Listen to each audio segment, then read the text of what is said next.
বাংলাদেশ যুক্তরাষ্ট্র বাণিজ্য সম্পর্কে বড় এক চমক নিয়ে সামনে এলেন মার্কিন প্রেসিডেন্ট ডোনাল্ড ট্রাম্প।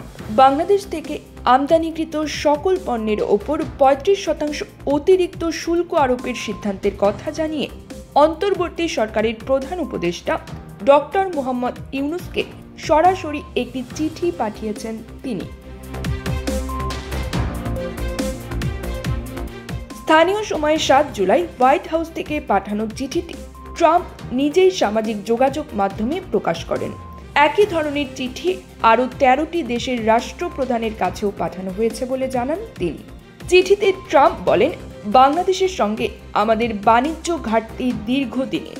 আমরা এখন কেবল ন্যায্য ও ভারসাম্যপূর্ণ বাণিজ্যের পথে অগ্রসর হতে চাই। তিনি স্পষ্ট করে দেন, ১ আগস্ট ২০২৫ থেকে বাংলাদেশের সকল পণ্যের ওপর ৩৫% শুল্ক আরোপ করা হবে, যা খাতভিত্তিক বিদ্যমান শুল্কের বাইরে অতিরিক্ত হিসেবে গণ্য হবে। তবে বাংলাদেশের ব্যবসায়ীদের জন্য একটি বিকল্প পথও খোলা রেখেছেন ট্রাম্প। তিনি বলেন, বাংলাদেশি কোম্পানিগুলো যদি যুক্তরাষ্ট্রে পণ্য উৎপাদন করে তাহলে কোনো শুল্ক আরোপ হবে না, এমনকি দ্রুত সময়ে অনুমোদন দেওয়ার প্রতিশ্রুতিও দেন তিনি। চিঠিতে সতর্ক করে ট্রাম্প জানান, বাংলাদেশ পাল্টা শুল্ক আরোপ করলে সেটিও যুক্তরাষ্ট্রের ৩৫% শুল্কের সঙ্গে যোগ হবে।